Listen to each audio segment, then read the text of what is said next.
Bapa kami yang di surga, kami bersyukur Bapa jika pada saat ini kembali kami dapat bersama-sama belajar firman-Mu. Kami berdoa Engkau yang terus memberikan kami hikmat untuk boleh mengerti firman-Mu dan menerapkannya di dalam kehidupan kami. Kami berdoa hanya di dalam nama Tuhan kami Yesus Kristus. Amin. Oke, Bapak Ibu sekalian, jadi hari ini kita akan melihat kemenangan yang berakhir dengan kepedihan ya, pasal 18 dan 19. Saya mulai dengan 2 Samuel 18. Daud memeriksa barisan tentara yang bersama-sama dengan dia, kemudian ia mengangkat kepala pasukan 1000 dan kepala pasukan 100 atas mereka. Lalu Daud menyuruh tentara itu maju berperang, sepertiga di bawah perintah Yoab, sepertiga lagi di bawah perintah Abisai anak Zeruya adik Yoab, dan sepertiga lagi di bawah perintah Itai orang Gad itu. Lalu berkatalah raja kepada rakyat, aku juga akan maju berperang bersama-sama dengan kamu. Nah, kita bisa melihat bahwa di sini dikatakan Daud membagi tentara menjadi 3 pasukan ya. Entah kenapa Alkitab sering sekali mencatat ya, tentara itu dibagi menjadi 3 pasukan. Kita ingat Gideon misalnya ya, Hakim 7 ayat 16, di mana Gideon yang tentaranya cuma 300, itu pun dibagi menjadi 3 pasukan ya. Kalau kita baca Hakim 7 ayat 16, sesudah itu dibaginya lah ke 300 orang itu dalam 3 pasukan, dan ke tangan mereka semuanya diberikannya sangkakala dan buyung kosong dengan suluh di dalam buyung itu. Padahal kalau kita ingat ya, tentara-tentara Gideon itu nanti bukannya berperang ya, mereka itu 300 orang itu di satu tangan membawa senjata, satu tangan membawa senjata. Maksud saya satu tangan membawa obor, satu tangan membawa senjata, di mana tugas mereka adalah meniup sangkakala ya, untuk membuat ribut dan tentara musuh kemudian saling membunuh. Ya, itu dibagi menjadi 3 pasukan. Saul juga kemudian kalau kita melihat 1 Samuel 11 ya, itu adalah satu pasal yang positif tentang Saul. Saya bacakan 1 Samuel 11 ayat 11. Esokan harinya Saul membagi rakyat itu menjadi 3 pasukan. Mereka itu masuk ke tengah-tengah perkemahan musuh pada waktu kawal dan memukul kala orang-orang Amon sebelum hari panas. Dan terseraklah orang-orang yang lolos itu sehingga di antara mereka tidak ada tinggal 2 orang bersama-sama ya. Dan sekarang Daud juga membagi 3 pasukannya menjadi 3. Saya teruskan sekarang pasal 18, 2 Samuel 18 ayat 3. Tetapi tentara itu berkata, janganlah tuanku maju berperang, sebab apabila kami terpaksa melarikan diri, maka mereka tidak akan menghiraukan kami. Bahkan sekalipun mati separuh daripada kami, mereka tidak akan menghiraukan kami. Tetapi tuanku sama harganya dengan 10.000 orang daripada kami. Sebab itu adalah lebih baik bahwa tuanku bersedia menolong kami dari kota. Ya, jadi para tentara kemudian meminta supaya Daud tidak ikut berperang, dan masuk akal ya. Kelihatannya kan yang paling penting adalah Daud mati. Kalau Daud mati, pasti benar-benar Absalom akan menjadi raja. Selama Daud tidak mati, berarti boleh dikatakan mereka belum menang. Karena itu memang ya sangat berbahaya kalau Daud ikut, karena nanti Daud yang akan menjadi incaran. Karena itu kita melihat Daud setuju, ayat 4. Kemudian berkatalah raja kepada mereka, apa yang kamu pandang baik akan kuperbuat. Lalu berdirilah raja di situ di pintu gerbang, dan seluruh tentara itu berjalan keluar beratus-ratus dan beribu-ribu. Kemudian ayat 5, dan raja memerintahkan kepada Yoab, Abisai, dan Itai, ya, pemimpin ketiga pasukan itu, demikian, perlakukanlah Absalom orang muda itu dengan lunak karena aku. Dan seluruh tentara mendengar ketika raja memberi perintah itu kepada semua kepala pasukan mengenai Absalom. Kelihatan maksudnya adalah bahwa jangan membunuh Absalom ya, dan memerintahkan kepada 3 pemimpin 3 pasukan, Yoab, Abisai, dan Itai. Kemudian next kita melihat ayat 6, lalu tentara itu maju ke padang menyerang orang Israel dan terjadilah pertempuran di hutan Efraim. Nah, perhatikan, dengan sengaja kita ditekankan bahwa mereka berperang di hutan. Ayat 7, tentara Israel terpukul kalah di sana oleh orang-orang Daud, dan pada hari itu terjadilah di sana pertumpahan darah yang dahsyat, 20.000 orang tewas. Kemudian pertempuran meluas dari sana meliputi seluruh daerah itu, dan hutan itu memakan lebih banyak orang di antara tentara daripada yang dimakan pedang pada hari itu. Ya, kita lihat next. Saudara-saudara, kita ingat ya, Husai memang dengan sengaja memberikan nasihat yang sangat berlawanan dengan apa yang dikatakan Ahitofel ya. Ahitofel mengatakan kita bawa saja 12.000 pasukan dan dia bahkan yang mau untuk memimpin sendiri. Tetapi kan Husai dengan sengaja memberikan yang berlawanan dan mengatakan baiklah kita mengumpulkan semua tentara dari Dan sampai Barsheba. Sehingga tentu saja kemudian tentara mereka itu sangat banyak. Tapi saudara-saudara, tentara Daud pastinya cuma sedikit, berhadapan dengan tentara yang begitu banyak, maka strateginya tentu saja tidak berperang di dataran terbuka. Karena kalau berperang di dataran terbuka, pasti mereka akan kalah. Karena itu kita melihat bahwa dengan cerdik ya, Daud kemudian berstrategi berperang di hutan.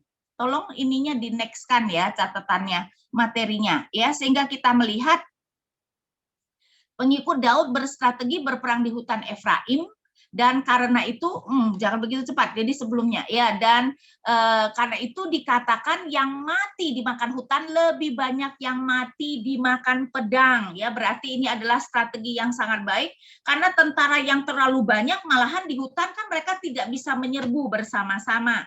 Dan kita bisa melihat karena itu kenapa mereka dengan cukup mudah terpukul kalah ya, bahkan dikatakan 20.000 orang tewas.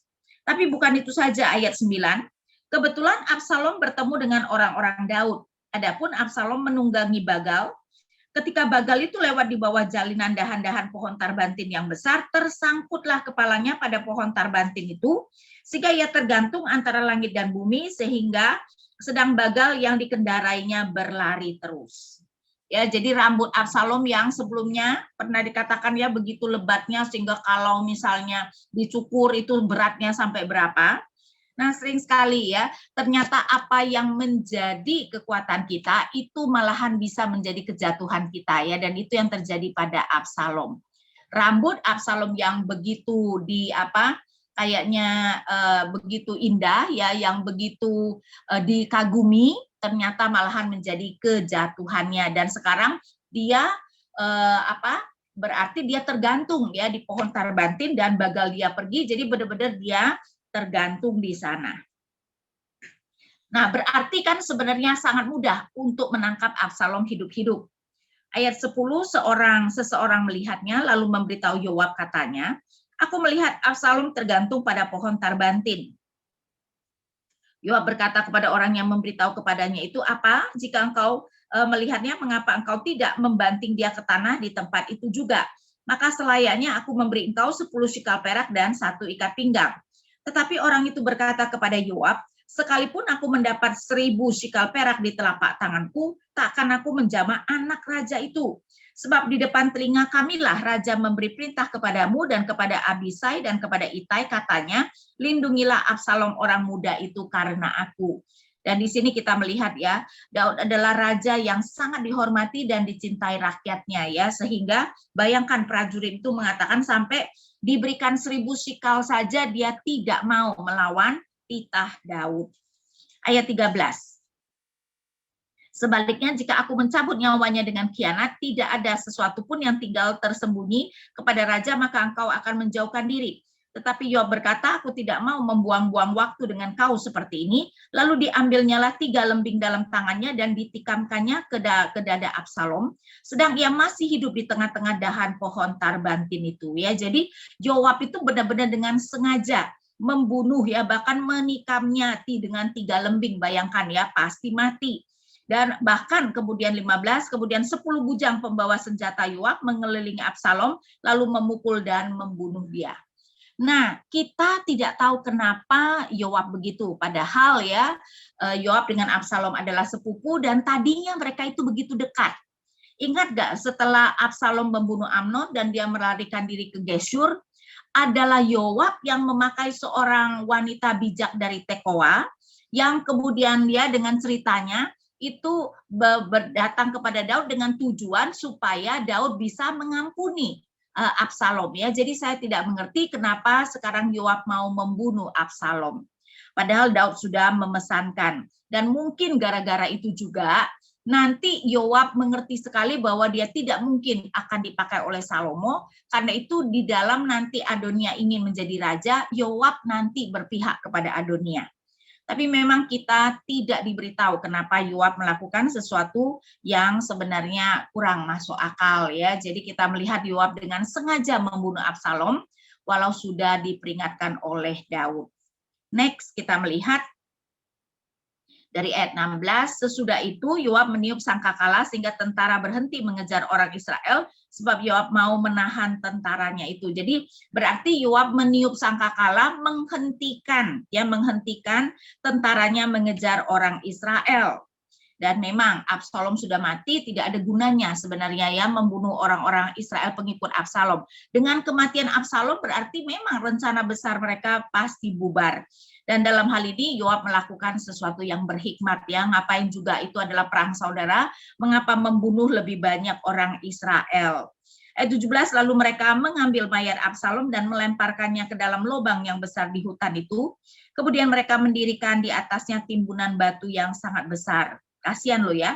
Jadi mayat Absalom itu main dilempar saja ke dalam lubang yang besar.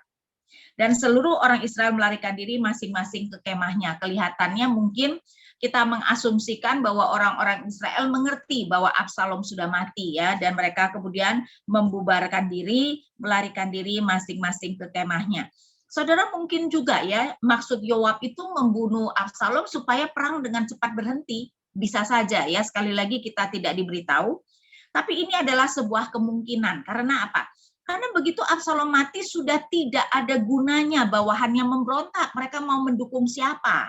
Ya karena itu kemungkinan ini Yoab berpikir daripada lebih banyak tentara yang mati, lebih baik Absalom dibunuh, karena itu begitu Absalom mati dia kemudian menghentikan peperangan. Kalau itu yang menjadi motivasi Yoab dalam hal itu berarti dia melakukan sesuatu yang cukup baik ya, demi supaya Israel itu jangan banyak yang mati. Kemudian kita melihat ada sesuatu yang ironi.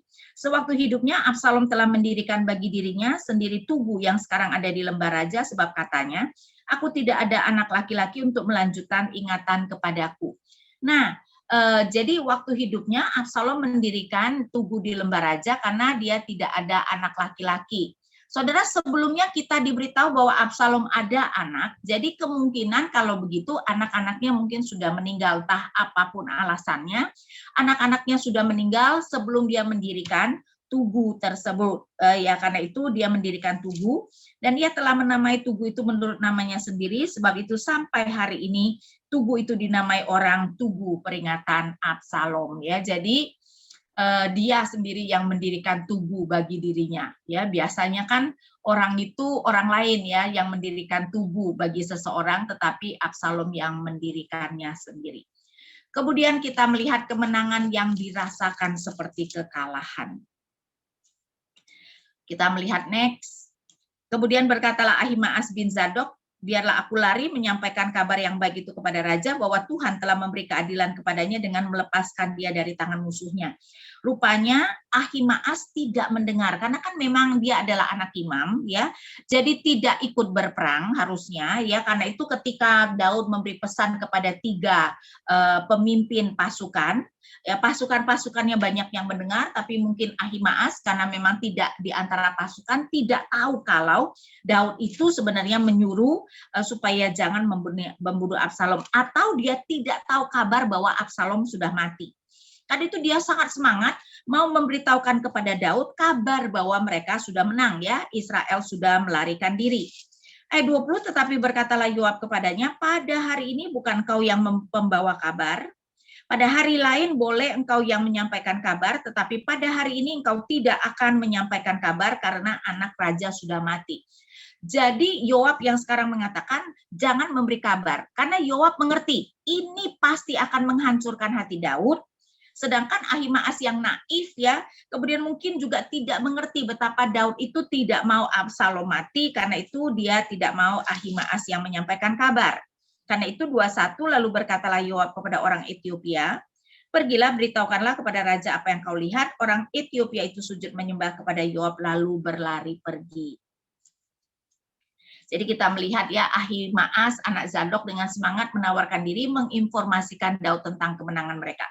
Kayaknya dia memang pinter lari, ingat ya.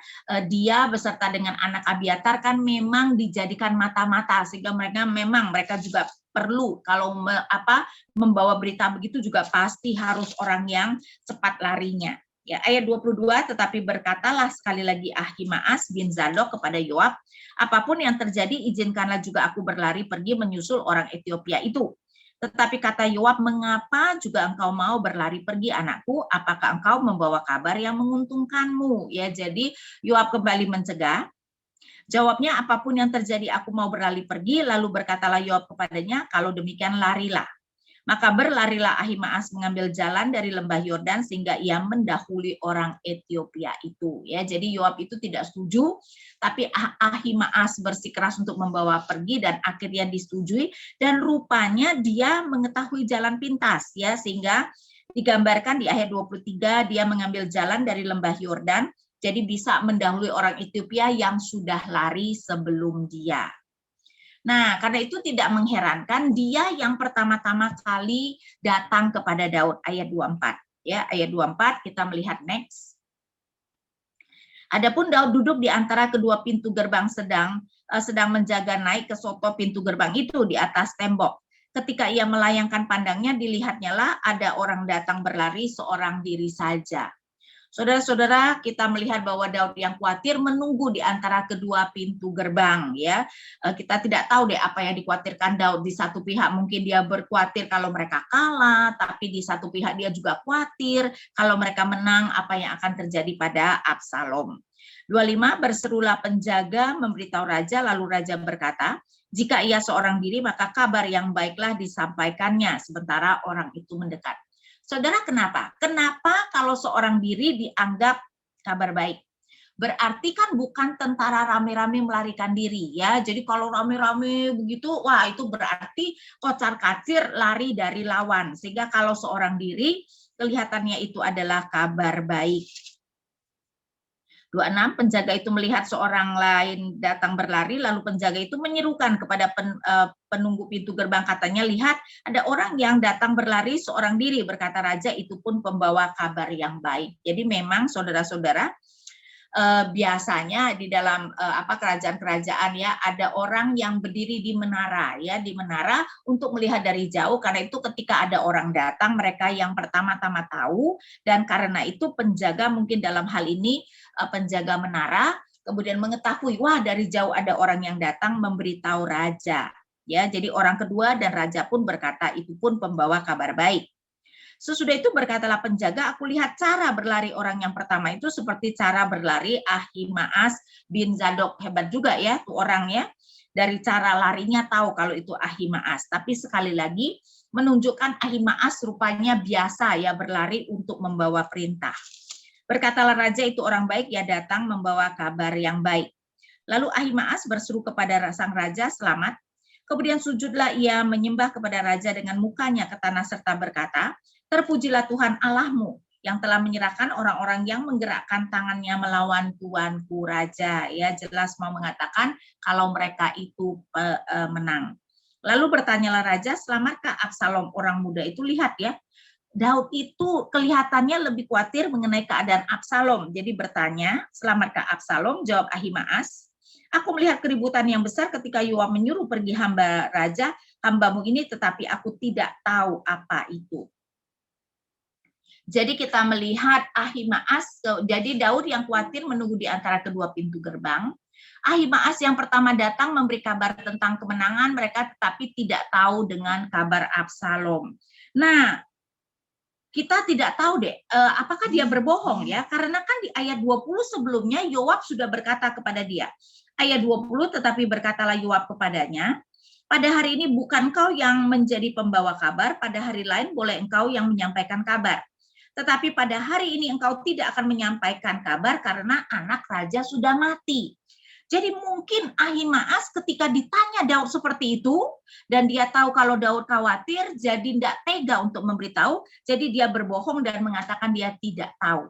Saudara-saudara ingat ya, di dalam Alkitab kalau Allah yang berbicara, kalau utusan Allah berbicara atas nama Allah, kalau penulis yang mengatakan maka itu pasti benar. Tapi kalau karakter lain, ya bahkan tokoh-tokoh yang penting, kalau mereka tidak sedang berbicara sebagai utusan Allah, kita harus menimbang-nimbang perkataan mereka. Jadi dalam hal ini, either siapa nih Ahimaas itu tidak benar-benar mendengar perkataan Yoab sehingga dia benar-benar tidak tahu kalau Absalom sudah mati, atau dia tidak tega, ya dia tidak tega mengatakan dan mengatakan tidak tahu, yang berarti tentu saja dia berbohong. Ayat 30, kemudian berkatalah raja, pergilah ke samping, berdirilah di sini. Ia pergi ke samping dan tinggal berdiri, maka datanglah orang Ethiopia itu, kata orang Ethiopia itu, tuanku raja mendapat kabar yang baik. Sebab Tuhan telah memberi keadilan kepadamu pada hari ini dengan melepaskan tuanku dari tangan semua orang yang bangkit menentang tuanku. Tetapi berkatalah raja kepada orang Ethiopia itu, selamatkah Absalom orang muda itu? Jawab orang Ethiopia itu, biarlah seperti orang muda itu musuh tuanku raja, dan semua orang yang bangkit menentang tuanku untuk berbuat jahat. Walaupun tidak secara langsung mengatakan kalau Absalom mati, tapi berarti Absalom mendapatkan malapetaka yang besar, ya. Karena itu orang Ethiopia itu sampai berkata, biarlah seperti orang muda ini musuh tuanku raja, dan kelihatannya mungkin harusnya bisa dimengerti kalau dia mengatakan kalau Absalom itu mati. Jadi rupanya orang Ethiopia ini entah bagaimana tidak mengerti bahwa Daud tidak menginginkan Absalom mati, karena kan cara dia mengatakan, wah, kayaknya dia gembira sekali tuh Absalom mati dengan mengenaskan seperti itu, ya. Maka tentu saja ayat 33, maka terkejutlah raja dan dengan sedih ia naik ke anjung pintu gerbang lalu menangis. Dan beginilah perkataannya sambil berjalan, anakku Absalom, anakku, anakku Absalom. Ah, kalau aku mati menggantikan kau, Absalom, anakku, anakku. Saudara, ini adalah ratapan yang sangat sedih, ya. Dan bahkan nanti ya kita melihat akibatnya tentara-tentara itu jadi tidak berani merayakannya. Dan padahal kalau kita pikir-pikir, ini adalah anak yang memberontak, ya. Dan kelihatannya anak yang tidak segan-segan untuk membunuh Daud. Buat apa Daud begitu bersedih? Tapi kelihatannya Daud kenapa begitu bersedih? Karena Daud mengerti bahwa kematian Absalom juga adalah bagian dari hukuman Tuhan terhadap dirinya. Saudara-saudara, kita tahu bahwa ya pasal 2 Samuel 11 berbicara tentang Daud berzina dengan Batsyeba. Pasal 12 kemudian Nathan datang menunjukkan penghakiman, dan penghakiman Tuhan itu adalah mata ganti mata, gigi ganti gigi, ya, sehingga ingat bahwa karena Uria dibiarkan mati di bawah pedang, maka pedang tidak akan menyingkir dari keturunan Daud. Karena Daud mengambil istri orang secara rahasia, maka istri-istrinya akan diambil orang secara terang-terangan. Jadi kemudian dengan pasal 13 diletakkan sampai pasal 18 diletakkan sesudah pasal 12, ini adalah cara penulis mau mengatakan bahwa apa yang terjadi pada pasal 13 sampai 18 itu adalah menjadi bagian dari penghakiman Tuhan terhadap Daud. Karena itu kita mengatakan, atau ada yang mengatakan Amnon memperkosa Tamar, itu seperti babak kedua Daud dengan Batsyeba, sehingga berarti lebih ke arah Batsyeba tanda kutip dianggap sebagai diperkosa, ya. Dan memang kalau kita melihat ketiga anak Daud yang dewasa yang nanti mati di bawah pedang, itu semuanya berkaitan dengan perempuan, ya. Amnon memperkosa Tamar, nanti dibunuh oleh Absalom. Absalom kan tidur dengan istri-istri Daud di siang hari bolong, ya. Waktu itu kita melihat di dalam pasal 16, dan kemudian dibunuh Yoab. Dan nanti Adonia, nah Adonia memang tidak di sini, diceritakan nanti di 1 Raja-Raja. Adonia kemudian meminta Abisyak, istri terakhir Daud, dan akhirnya dibunuh oleh Salomo. Sehingga kita bisa melihat Daud sangat sedih, karena dia mengerti bahwa ini bukan kematian yang biasa, ini adalah kematian karena Tuhan menghukum dia. Ya, walaupun bukan berarti Absalom tidak bersalah, ya, Bapak Ibu sekalian, jelas Absalom bersalah, tapi kelihatannya Daud mengerti sekali ini juga adalah hukuman Tuhan karena dia, ya. Jadi hukuman Tuhan itu berlaku untuk anak-anaknya. Dan memang ya saudara, kalau kita melihat Alkitab sudah jelas mengatakan siapa Tuhan. Coba kita balik lagi kepada Keluaran 34 ayat 6 dan 7. Ini adalah ayat yang penting karena itu sering kita lihat ayat yang menggambarkan siapa Allah kita, ya. Keluaran 34 ayat 6 dan 7. Berjalanlah Tuhan lewat dari depannya dan berseru, Tuhan, Tuhan Allah penyayang dan pengasih, panjang sabar, berlimpah kasihnya dan setianya, yang meneguhkan kasih setianya kepada beribu-ribu orang, yang mengampuni kesalahan, pelanggaran, dan dosa, tetapi tidaklah sekali-kali membebaskan orang yang bersalah dari hukuman, yang membalaskan kesalahan bapa kepada anak-anaknya dan cucunya, kepada keturunan yang ketiga dan keempat. Ya, sehingga dalam hal ini Absalom mati juga adalah pembalasan Tuhan kepada keturunan sampai ketiga dan keempat. Karena itulah kenapa Daud bisa sampai mengatakan, kalau saja aku mati menggantikan engkau. Kalau tidak, maka perkataan Daud itu sebenarnya tidak masuk akal, ya. Karena ngapain juga kan Daud sampai mengatakan seperti itu. Nah, kemudian kita teruskan, ya, next kita lihat pasal 19. Lalu diberitahukanlah kepada Yoab, ketahuilah raja menangis dan berkabung karena Absalom. Pada hari itulah kemenangan menjadi perkabungan. Saudara lihat nggak? Karena itu saya katakan kemenangan yang dirasakan seperti kekalahan, ya. Kemenangan menjadi perkabungan bagi seluruh Israel, sebab pada hari itu tentara itu mendengar orang berkata, raja bersusah hati karena anaknya. Berarti tentara itu memang sangat mencintai Daud, ya, sangat menghormati, sehingga ketika raja mereka bersusah hati begitu, mereka juga rasanya sedih sekali. Ayat 3 bahkan, sebab itu tentara itu masuk ke kota dengan diam-diam pada hari itu, seperti tentara yang kena malu kembali dengan diam-diam karena melarikan diri dari pertempuran. Bayangkan ya saudara-saudara, ya, rakyat yang melihat kepedihan Daud atas kematian Absalom tidak berani merayakan kemenangan, bahkan masuk ke kota diam-diam seperti tentara yang melarikan diri. Padahal ya, tentara kalau melarikan diri kan itu adalah sesuatu yang sangat memalukan, dan bukan saja sangat memalukan, sangat berbahaya. Biasanya tentara kalau sampai melarikan diri dan ketahuan, mereka itu akan dibunuh, ya, sehingga kita bisa bayangkan betapa padahal seharusnya mereka itu masuk dengan begitu gembira karena kemenangan, tapi sekarang harus seperti orang yang melarikan diri. Nah, untunglah kemudian Yoab menegur, ya. Yoab itu adalah keponakan Daud, jadi dia cukup berani memang dengan Daud. Raja menyelubungi mukanya dan dengan suara nyaring merataplah raja, anakku Absalom, Absalom, anakku, anakku. Jadi Daud bukannya meratap diam-diam, tetapi dengan secara terang-terangan meratapi anaknya. Ayat 5, lalu masuklah Yoab menghadap raja di kediamannya serta berkata, pada hari ini engkau mempermalukan semua hambamu yang telah menyelamatkan nyawamu pada hari ini, dan nyawa anak-anakmu laki-laki dan perempuan, dan nyawa istri-istrimu, dan nyawa gundik-gundikmu, dengan mencintai orang-orang yang benci kepadamu, dan dengan membenci orang-orang yang cinta kepadamu. Karena pada hari ini engkau menunjukkan bahwa panglima-panglima dan anak buah tidak berarti apa-apa bagimu. Bahkan aku mengerti pada hari ini bahwa seandainya Absalom masih hidup dan kami semua mati pada hari ini, maka hal itu kau pandang baik. Saudara, ini perkataan yang sangat keras, tapi memang Daud ya keterlaluan, ya. Ini adalah orang-orang yang mempertaruhkan nyawa, berperang bagi dia, melawan Absalom yang mau membunuh dia, dan dia meratapi kematian Absalom. Ya oke lah kalau dia itu sedih, ya, karena bagaimanapun juga Absalom mati karena dosanya, tapi memang tidak seharusnya terang-terangan meratapi Absalom seperti ini, ya. Dan perkataan Yoab memang sangat keras, tapi kemungkinan ya hanya dengan perkataan yang begitu keraslah bisa menyadarkan Daud betapa tindakannya sangat tidak masuk akal. Daud tentu saja juga akan meratap kalau orang-orangnya yang setia mati, ya, tetapi dengan sengaja Yoab memakai perkataan yang ekstrim seperti ini supaya Daud sadar. Dan memang Yoab kemudian memberi perintah, ayat 7, oleh sebab itu bangunlah, pergilah keluar dan berbicaralah menenangkan hati orang-orangmu.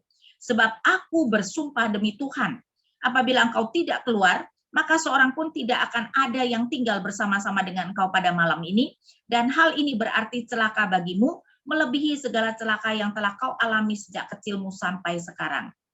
Jadi Yoab kelihatannya mengancam, akan membawa tentara pergi. Ingat ya, tentara itu 2/3 di bawah Yoab dan adiknya. Nanti kalau Yoab benar-benar membawa tentaranya pergi, berarti tentara Daud nanti tinggal 1/3 yang dibawa Itai. Kalau Itai mungkin dia akan tetap mengikuti Daud ya. Tapi di sini dan saya rasa Yoab bukan ancaman kosong karena memang bagi Yoab tindakan Daud itu sangat keterlaluan. Saya tidak tahu deh apakah gara-gara ini kemudian Yoab nanti tidak mendukung Salomo ya. Tapi kan ini bukan Salomo yang melakukan ya. Dan untunglah Daud sadar. Ayat 8, lalu bangunlah raja dan duduk di pintu gerbang. Maka diberitahukanlah kepada seluruh rakyat demikian, ketahuilah raja duduk di pintu gerbang.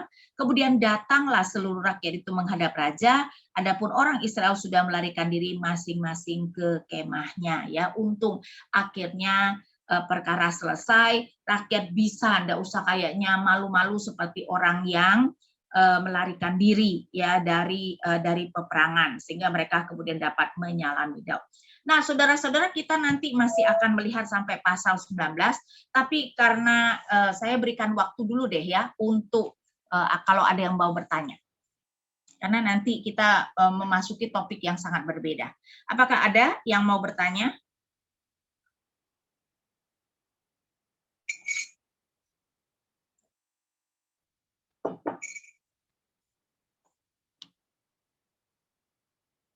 Ayo, apakah ada yang mau bertanya? Bu, mau tanya yang tadi itu berarti Yoab itu dipersalahkan ya membunuh Absalom? Kalau saya bilang harusnya ya, kan Daud sudah memerintah dan Daud adalah raja, kan sebenarnya perintah raja seharusnya dilakukan ya. Jadi dalam hal itu Yoab salah karena Daud sudah memerintah tidak boleh membunuh Absalom. Walaupun kalau secara Taurat ya Absalom mungkin seharusnya dihukum mati nantinya, karena kan menghujat raja aja harusnya dihukum mati, apalagi ini kan menginginkan supaya raja mati, memberontak terhadap raja, jelas itu juga artinya memberontak terhadap Tuhan. Secara Taurat ya memang seharusnya Absalom dihukum mati ya, tapi memang Daud kan menyuruh Yoab untuk tidak membunuh. Lagi maksudnya kan bisa ditangkap, kenapa tidak ditangkap baru kemudian diadili, kan seharusnya seperti itu. Oke, Bu, thank you. Oke. Masih ada pertanyaan? Bu, apa Daud tidak tahu bahwa apa yang dia lakukan akan mengakibatkan hal yang buruk kepada keturunannya?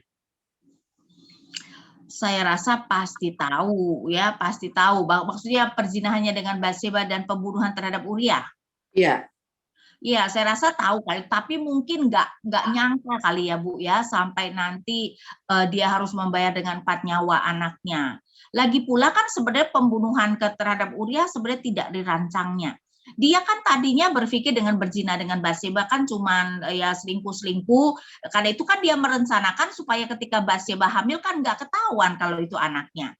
Kalau begitu kan nanti mereka selalu cuman berselingkuh secara rahasia, tetapi Batseba tetap menikah dengan Uria. Dia kan nggak menyangka tuh Uria kemudian tidak mau tidur dengan istrinya ketika disuruh pulang dan akhirnya terpaksa dia membunuh Uria kan. Saya rasa Daud tidak menyangka dong kalau sampai dia itu akan membunuh Uria.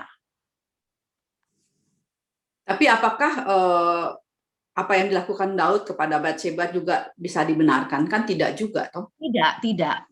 Tapi kan perzinahan itu tidak akan sampai anak-anaknya mati kayaknya, betul enggak? Walaupun memang dia bisa dihukum mati.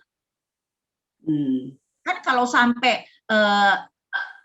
anak-anaknya mati itu karena pembunuhan Uria. Kan Tuhan berkata, karena engkau biarkan Uria mati di bawah pedang, maka pedang tidak akan menyingkir dari keturunanmu. Kan hukuman Tuhan itu mata ganti mata. Jadi kalau anak-anaknya mati adalah soal dia membunuh Uria, bukan soal perzinahannya dengan Batseba.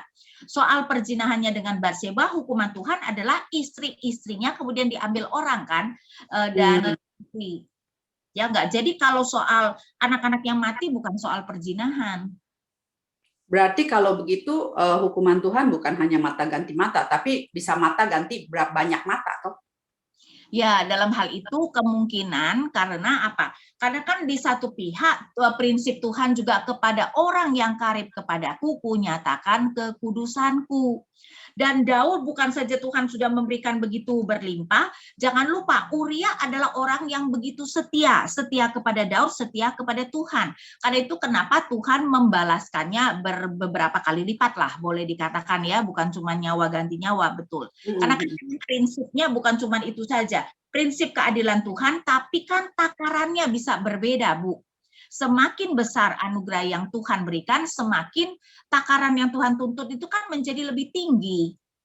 Daud adalah orang yang begitu dekat dengan Tuhan, karena itu kenapa dia tidak hanya membayar dengan 1 nyawa, akhirnya membayar dengan 4 nyawa anaknya.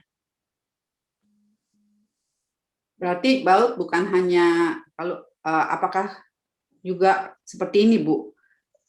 Iya benar, Daud bersalah sudah membunuh Uria, tapi juga terjadi karena banyaknya istri. Jadi masalah poligami yang terjadi di dalam Perjanjian Lama juga terjadi pada Daud gitu. Iya, tetapi kayaknya hukuman Tuhan bukan karena poligaminya sih ya Bu ya.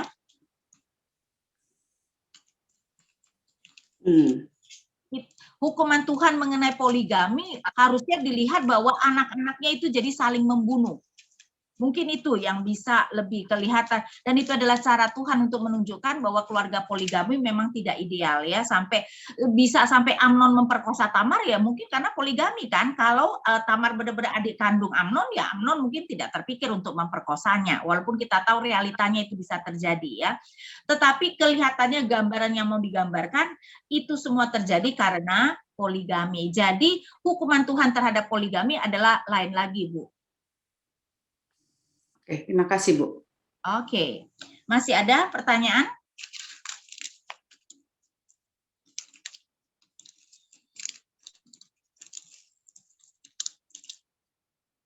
Apakah masih ada pertanyaan?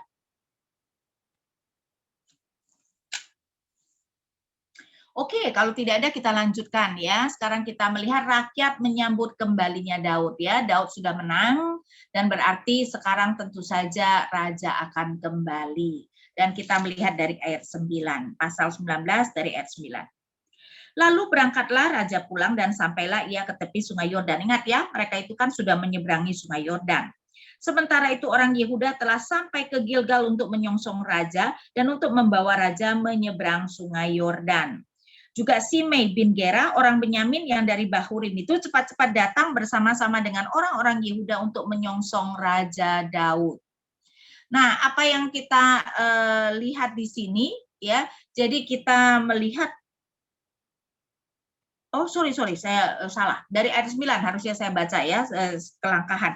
Dari ayat 9, pasal 9 dari ayat 9, seluruh rakyat dari semua suku Israel berbantah-bantah katanya, Raja telah melepaskan kita dari tangan musuh kita. Dialah yang telah menyelamatkan kita dari tangan orang Filistin, dan sekarang ia sudah melarikan diri dari dalam negeri karena Absalom. Tetapi Absalom yang telah kita urapi untuk memerintah kita sudah mati dalam pertempuran. Maka sekarang mengapa kamu berdiam diri dengan tidak membawa raja kembali? Jadi saudara, apa yang terjadi? Pengikut Absalom bingung, ya. Mereka sudah melawan Daud, sekarang Absalomnya mati. Padahal tadinya Daud sudah Absalom seperti yang sudah menang. Jadi mereka sekarang bingung apa yang harus dilakukan. Di satu pihak kayaknya mau berbalik kepada Daud yang malu hati ya. Mereka sudah mengikuti Absalom ya, karena itu sudah sekarang benar-benar bingung. Nah, rupanya Daud mengerti. 11, Raja Daud telah menyuruh orang kepada Zadok dan Abiatar, imam-imam itu dengan pesan, ya, memakai imam-imam, tentu saja itu adalah tindakan yang berhikmat. Berbicaralah kepada para tua-tua Yehuda demikian, mengapa kamu menjadi yang terakhir untuk membawa raja kembali ke istananya? Sebab perkataan seluruh Israel telah sampai kepada raja. Jadi rupanya yang paling tidak enak hati untuk kembali kepada Daud adalah Yehuda, padahal itu adalah sukunya sendiri. Karena apa? Karena yang pertama-tama mendukung si Absalom adalah orang Yehuda. Ingat nggak? Di mana Absalom pertama-tama dijadikan raja? Coba kita balik ya kepada 2 Samuel 15 ya, 2 Samuel 15 saya bacakan. Saya bacakan ayat 10 ya, 2 Samuel 15 ayat 10. Dalam pada itu Absalom telah mengirim utusan-utusan rahasia kepada segenap suku Israel dengan pesan, segera sesudah kamu mendengar bunyi sangkakala, berserulah, Absalom sudah menjadi raja di Hebron. Saudara, Hebron itu di Yehuda.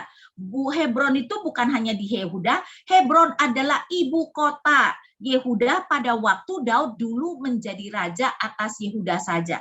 Jadi Hebron itu dulu menjadi ibu kota Daud selama 7,5 tahun. Dan ingat, setelah Saul mati kan Daud tidak mengklaim dirinya menjadi raja. Daud kan kemudian bertanya kepada Tuhan, Tuhan aku perlu pergi kemana enggak? Kata Tuhan, pergilah ke Hebron. Daud pergi ke Hebron dan tua-tua Yehuda mengangkat Daud sebagai raja di Hebron. Dan sekarang di Hebronlah mereka itu mengangkat Absalom menjadi raja. Jadi kayaknya pendukung utama Absalom adalah orang-orang Yehuda. Karena itu sekarang orang-orang Yehuda bingung dan mereka sangat tidak enak hati, tetapi Raja Daud rupanya cukup berhikmat dan mengerti, mengirim para imam supaya untuk membujuk orang-orang Yehuda untuk mau kembali menyambut Daud ya. Jadi kita melihat sekali lagi saya bacakan pasal 19 ayat 11. Raja Daud telah menyuruh orang kepada Zadok dan Abiatar imam-imam itu dengan pesan, berbicaralah kepada para tua-tua Yehuda demikian, mengapa kamu menjadi yang terakhir untuk membawa raja kembali ke istananya?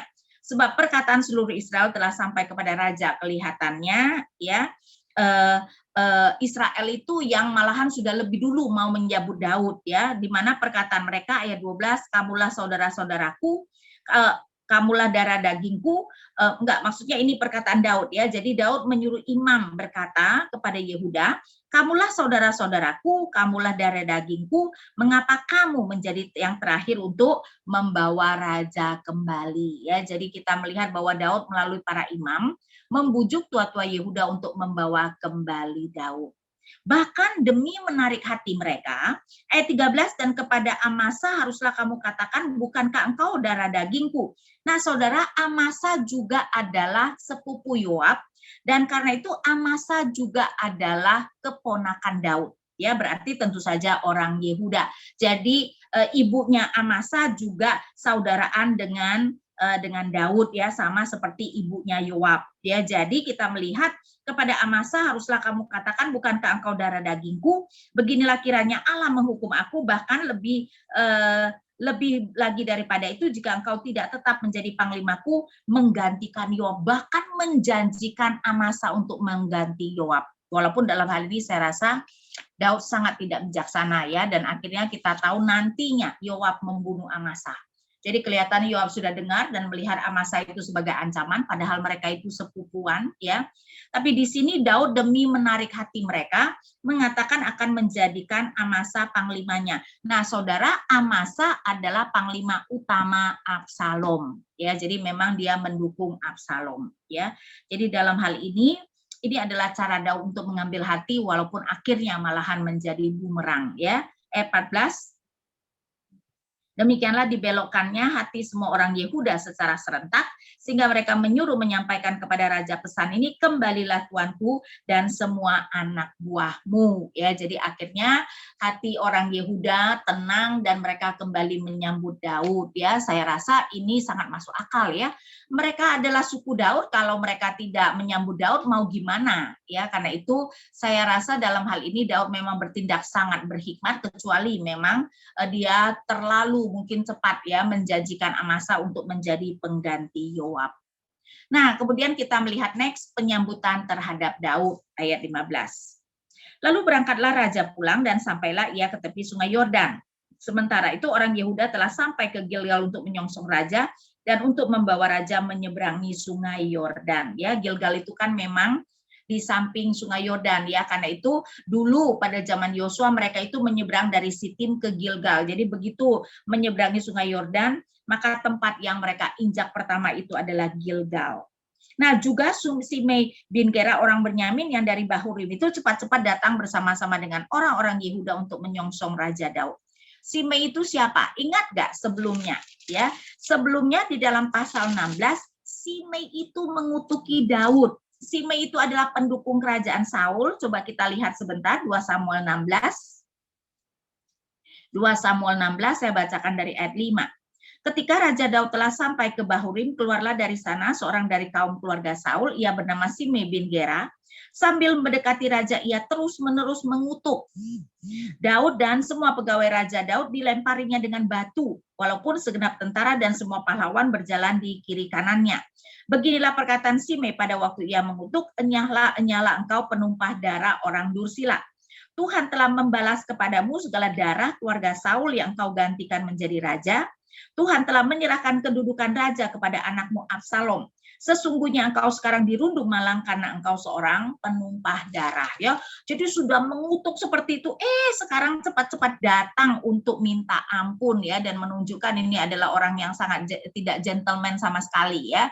Jadi datang, bahkan dikatakan, perhatikan ayat 17, juga ada 1.000 orang dari daerah Benyamin bersama-sama dengan dia, dan Ziba hamba keluarga Saul dan ke-15 anaknya laki-laki, dan ke-20 hambanya bersama-sama dengan dia datang tergesa-gesa ke sungai Yordan mendahului raja, membawa 1.000 orang Benyamin. Berarti ini adalah orang yang sangat berpengaruh. Ya, dia adalah sanak keluarga Saul dan tentu saja sangat berpengaruh pada suku Benyamin. Karena itu kita melihat kira-kira ngapain dia membawa 1.000 orang. Saya rasa supaya Daud nanti tidak berani membunuh dia. Ya, negara dalam keadaan kacau, baru terjadi perang saudara, Daud pastinya tidak mau menimbulkan konflik lagi. Dan kalau dia bersikeras untuk menghukum mati Simei, maka Simei akan mengatakan kalau engkau menghukum mati aku, Benyamin akan memberontak. Ya, dia membawa 1.000 orang Benyamin bersama-sama dengan dia, termasuk Ziba. Dan menarik juga di ayat 17 kalau kita perhatikan, Ziba itu kan hambanya Saul yang kemudian disuruh melayani Mephiboset kan, yang tinggal di istana bersama-sama dengan Daud, yang kemudian memfitnah ya. Pada waktu itu Ziba memfitnah Mephiboset, mengatakan seperti ini ya, yaitu bahwa saya bacakan pasal 16 deh ya, pasal 16 pada awalnya. Saya bacakan dari ayat 1. Ketika Daud baru saja melewati puncak, datanglah Ziba hamba Mephiboset, mendapatkan dia membawa sepasang keledai yang berpelana dengan muatan 200 kepul roti, 100 buah kismis, 100 buah-buahan musim panas dan sebuyung anggur. Jadi membawa banyak sekali makanan kepada Daud yang sedang melarikan diri. Lalu bertanyalah raja kepada Ziba, apakah maksudmu dengan semuanya ini? Jawab Ziba, keledai-keledai ini bagi keluarga raja untuk ditunggangi, roti dan buah-buahan ini bagi orang-orangmu untuk dimakan, dan anggur ini untuk diminum di padang gurun oleh orang-orang yang sudah lelah. Kemudian bertanyalah raja, di manakah anak tuanmu? Berarti Daud bertanya, mana Mephiboset? Jawab Ziba kepada raja, ia ada di Yerusalem, sebab katanya, pada hari ini kaum Israel akan mengembalikan kepadaku kerajaan ayahku. Jadi si Ziba itu memfitnah Mephiboset, mengatakan, wah Mephiboset sedang merayakan karena menganggap bahwa kerajaan ayahnya akan pulih kembali. Nah, Daud yang mungkin sedang melarikan diri, ya tentu saja sedang gelisah dan sebagainya, tidak berpikir panjang, tidak terpikirkan kalau Ziba berbohong. Ayat 4, lalu berkatalah raja kepada Ziba, kalau begitu kepunyaanmu lah segala kepunyaan Mephiboset. Nah, jadi Ziba ini bersama-sama dengan 15 anaknya dan ke-20 hambanya. Ya, jadi balik lagi kepada pasal 19 di ayat 17. Tapi saudara, di sini ada yang menarik ya. Ziba itu seorang budak, tapi dia adalah budak raja, dan dia sendiri mempunyai 20 budak ya, karena itu memang budak di dalam dunia kuno itu bisa mempunyai kedudukan yang tinggi. Jadi tidak semua budak itu rendah loh ya. Jadi Ziba adalah budak keturunan tinggi. Mungkin kalau di dalam kerajaan-kerajaan kan seperti kita lihat budak-budak raja itu kan sampai pembesar-pembesar saja harus tunduk ya, atau harus menghormati ya, karena walaupun itu adalah budaknya raja, seperti para sida-sida kan, itu dianggap sebagai budak, mereka pun juga kalau terhadap raja menyebut dirinya sebagai budak ya, sebagai hamba, tapi mereka berkuasa ya. Dalam hal ini Ziba bukan budak biasa.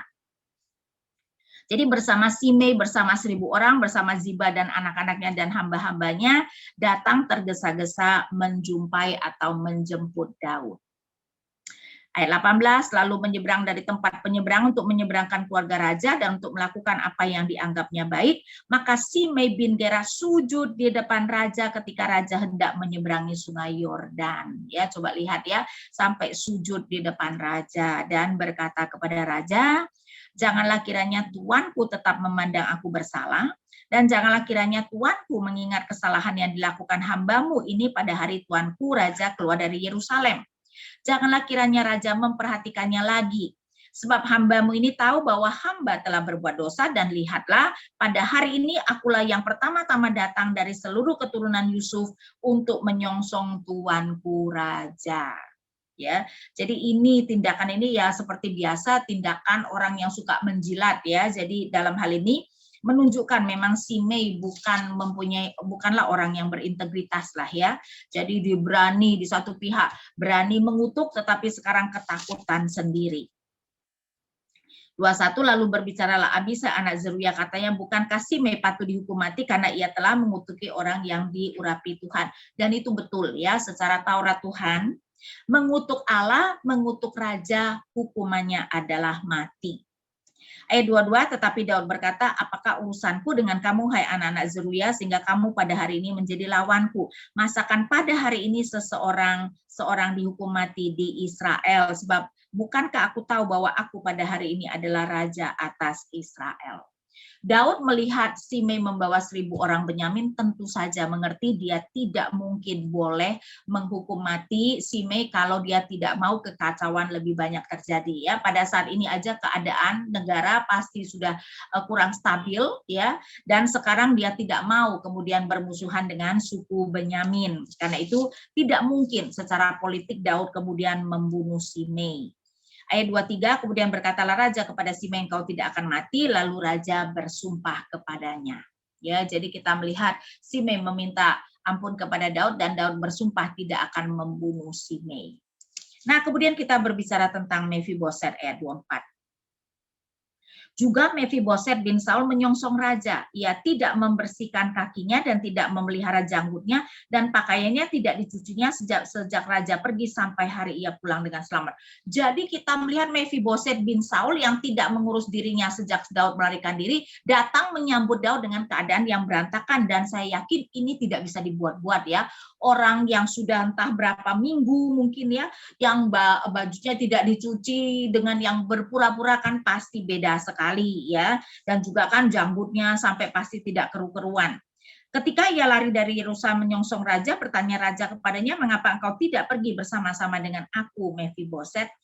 Daud kan sayang dong, Mefiboset adalah anak Yonatan ya, mungkin karena itu berpikir melarikan diri, Mefiboset seharusnya juga ikut dengan dia.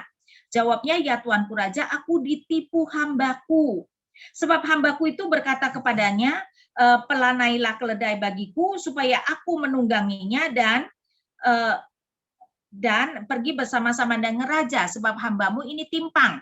Ia telah memfitnahkan hambamu ini kepada tuanku raja, tetapi tuanku raja adalah seperti malaikat Allah, sebab itu perbuatlah apa yang tuanku pandang baik. Jadi rupanya Ziba dengan sengaja tidak mau membawa Mefiboset. Jadi kelihatannya Ziba itu bisa menduga bahwa Daud kembali akan berkuasa, dan dia sengaja memfitnah Mefiboset supaya dia bisa menduga Daud akan marah dan kekayaan dari Mefiboset akan diberikan kepada dia. Ya, jadi sekarang Mefiboset mengatakan betapa Ziba sudah memfitnah dia. Next ya. Saya bacakan ayat 28.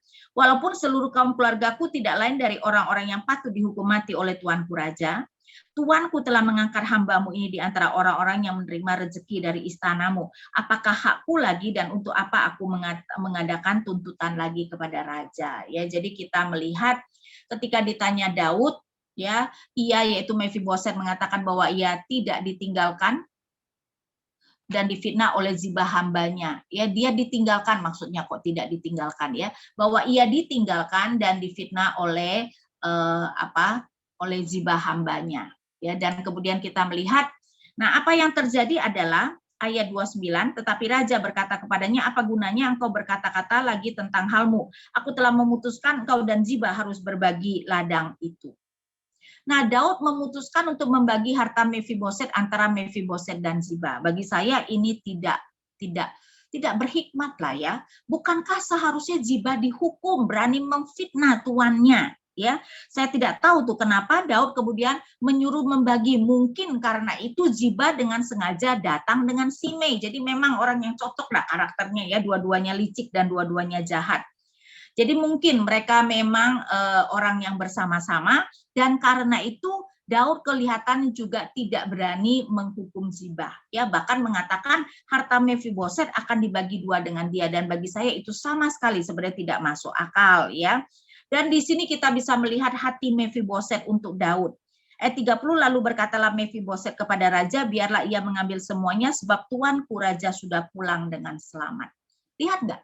Mefiboset bukannya sakit hati, malahan mengatakan biarlah ia mengambil semuanya sebab tuanku raja sudah pulang dengan selamat. Dan saya percaya dia tulus ya. Saya tidak melihat bahwa ini adalah sindiran, bahwa ngapain kok hartaku diberikan setengah, tapi saya melihat bahwa dia tulus. Karena coba bayangkan dia sampai tidak membersihkan dirinya selama berminggu-minggu Daud pergi ya, dan dalam hal ini yang penting Daud sudah kembali dan dia senang. Apalagi sebenarnya memang dia tinggal di istana sih ya. Sedangkan ladangnya itu memang diurusi oleh Ziba dan itu ada di daerah Benyamin tentu saja. Sedangkan saudara-saudara kalau ingat ya, Mefiboset itu tinggal di istana bersama-sama dengan Daud.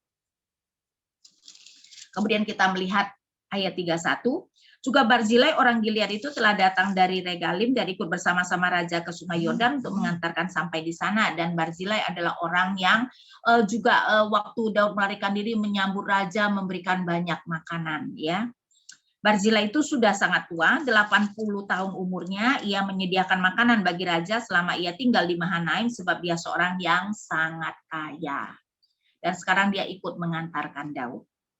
33 berkatalah raja kepada Barzilai, ikutlah aku akan memelihara engkau di tempatku di Yerusalem. Ya, Daud adalah orang yang tahu membalas budi dan Daud itu mau membalas Barzilai. Tapi Barzilai menjawab raja, berapa tahun lagi kah aku hidup sehingga aku harus pergi bersama-sama dengan raja ke Yerusalem. Sekarang ini aku telah berumur 80 tahun, masakan aku masih dapat membedakan antara yang baik dan yang tidak baik ya. Jadi maksudnya dia sudah tidak punya tenaga lah untuk bisa melayani dan bermanfaat bagi Daud. Atau masih dapatkah hamba-Mu ini merasai apa yang hamba makan atau yang hamba minum? Atau masih dapatkah aku memperdengarkan suara menyanyi laki-laki dan perempuan? Ya, dan dia juga sudah tidak bisa menikmati mau makanan, mau mungkin nyanyi-nyanyian yang ada di istana. Apa gunanya hamba-Mu ini lagi menjadi beban bagi tuanku raja? Sepotong jalan saja hamba-Mu ini berjalan ke seberang Sungai Yordan bersama-sama dengan raja. Mengapa raja memberikan ganjaran yang demikian kepadaku? Ya, seorang yang tulus ya di dalam membantu Daud sehingga tidak mengharapkan apa-apa ya. Kita bisa melihat orang yang sangat baik. 37, biarkanlah hamba-Mu ini pulang sehingga aku dapat mati di kotaku sendiri dekat kubur ayahku dan ibuku. Ya, orang kuno ya. Sangat ingin mati di kota leluhur mereka biasanya ya. Tetapi inilah hamba-Mu Kimham, ia boleh ikut dengan tuanku raja, perbuatlah kepadanya apa yang tuanku pandang baik. Jadi kita melihat dia ingin atau merelakan anaknya untuk ikut Daud ya. Ayat 38, lalu berbicara raja, baiklah Kimham ikut dengan aku akan berbuat kepadanya apa yang kau pandang baik dan segala yang kau kendaki daripadaku akan kulakukan untukmu. Kemudian seluruh rakyat menyeberangi Sungai Yordan, juga raja menyeberang setelah berpamitan dengan Barzilai dengan ciuman, lalu orang ini pun pulanglah ke tempat kediamannya. Ya, jadi ketika Daud meminta Barzilai untuk ikut ke Yerusalem, Barzilai menolak tapi mengirimkan anaknya untuk melayani Daud. Ya, sehingga kita bisa melihat penyambutan yang meriah ya mengenai Daud. Nah, sekarang kita lihat bagian terakhir, orang Israel dan Yehuda bertengkar tentang penyambutan raja. 40, sesudah itu berjalanlah raja terus ke Gilgal dan Kimham ikut dengan dia. Seluruh rakyat Yehuda bersama-sama setengah dari rakyat Israel telah mengantarkan raja ya. Jadi seluruh Yehuda tetapi setengah Israel. Rakyat Israel pasti jauh lebih banyak dong. Rakyat Israel kan 11 suku ya, Yehuda cuma 1 suku. Tetapi seluruh orang Israel datang menghadap raja dan berkata kepada raja, mengapa saudara-saudara kami, orang-orang Yehuda itu menculik raja dan membawa dia menyeberangi sungai Yordan dengan keluarganya dan semua orang Daud yang menyertai dia. Rupanya Israel tidak senang bahwa suku Yehuda yang pertama-tama menyambut raja sampai memakai kata menculik. Mungkin karena mereka menganggap kan yang memberontak Absalom tentu saja adalah orang Yehuda. Dan terutama yang mendukung Absalom adalah orang Yehuda. Kok sekarang orang Yehuda yang pertama-tama menyambut, jadi mereka tidak senang ya. Tentu saja mereka tidak sadar bahwa Daudlah yang sudah memakai para imam membujuk supaya orang Yehuda yang pertama-tama menyambut dia. Tetapi karena orang Yehuda tahu bahwa Daud yang mau mereka menyambut sekarang menjadi sombong. Ya, ayat 2, lalu semua orang Yehuda menjawab orang-orang Israel itu, oleh karena raja kerabat kami. Mengapa kamu menjadi marah karena hal itu? Apakah kami makan apa-apa atas biaya raja? Apakah kami mendapat keuntungan? Jadi mereka berani ya mengatakan kan kami itu adalah raja, adalah kerabat kami, dan memang itu adalah alasan yang dipakai oleh Daud tentu saja ya, dan itu adalah hal yang benar. 3, tetapi orang-orang Israel itu menjawab orang-orang Yehuda, kami 10 kali lebih berhak atas raja. Sebagai anak sulung kami melebihi kamu, mengapakah kamu memandang kami rendah? Dan betul ya, 10 kali lebih berhak karena mereka 10 kali lipat suku Yehuda kan. Mereka ada 11 suku, suku Yehuda cuma 1. Dan dikatakan sebagai anak sulung, memang kan dari Ruben, Simeon, Lewi itu kan lebih tua daripada Yehuda ya. Sebagai anak sulung kami melebihi kamu, mengapa kamu memandang kami rendah? Bukankah kami yang pertama-tama harus membawa raja kami kembali? Tetapi perkataan orang-orang Yehuda itu lebih pedas daripada perkataan orang-orang Israel, walaupun kita tidak diceritakan perkataan apa ya, tetapi gara-gara ini juga kita bisa melihat orang Israel dan Yehuda bertengkar. Soal nyambut raja saja bertengkar, tapi ya memang ya, menyambut raja kembali kan semuanya kembali mau mencari muka dengan raja ya, karena itu kenapa sekarang kita bisa melihat mereka bertengkar. Ya, sehingga kita melihat kembalinya Daud yang merupakan hal yang gembira tentu saja ya, tetapi kita bisa melihat intrik-intrik politik yang terjadi ya, dan ini memang ya kehidupan kerajaan, dan kita bisa melihat orang-orang munafik seperti Simei, seperti Zibala yang dengan tergesa-gesa cepat-cepat datang menolong raja, dan ini memang menunjukkan ya betapa kehidupan kerajaan seperti itu. Atau dalam konteks kita ketika seseorang berkuasa ya, banyak orang mencoba untuk menarik hatinya dengan mendekatkan diri tentu saja untuk kepentingan masing-masing ya, sehingga kita melihat ini yang terjadi.